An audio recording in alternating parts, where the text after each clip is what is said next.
দীর্ঘ 5 ঘন্টার পরে আমরা অবশেষে Sharjah international airport Dubai United Arab আমিরাতে এসে পৌঁছাই। এই যে এখন আমরা নামতেছি, ভিতরে থেকে বাইরে নামতেছি। আমরা একটা মিনি বাসে করে এসে এই ভেতরে নামি এবং সেখান থেকে দেখতে পাচ্ছেন আমার সাথে অনেকেই যাচ্ছে। বিশাল বড় লাইন ছিল, ওখানে এই চেকিং ছিল। চেকিংটা ক্রস করে আমরা এখন যাচ্ছি আমাদের কাউন্টারের দিকে, যেখান থেকে আমরা ওসে যাব।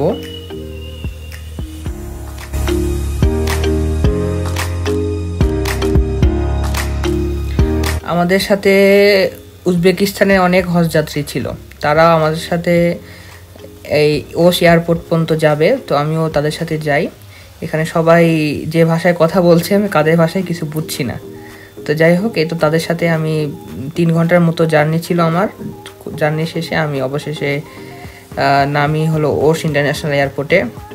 এই যে এখানে আমাকে আবার চেকিং দিতে হবে, আবার জিনিসপাতি দিয়ে আবার চেক দিতে হবে, দেন আমাকে কিছু প্রশ্ন করবে, ইমিগ্রেশনের মতোই করে আবার ছেড়ে দেবে। এই তো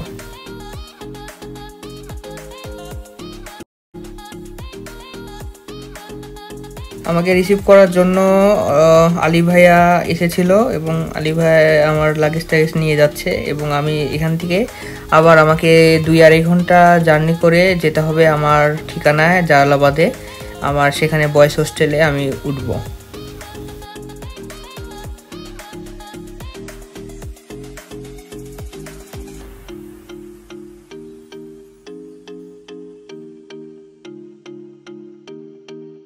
এখন ভোর 6:30 বাজে। আমি অবশেষে আমার হোস্টেলের সামনে এসে নামলাম। এই যে দেখতে পাচ্ছেন আমাদের বয়েজ হোস্টেল স্কুল 14।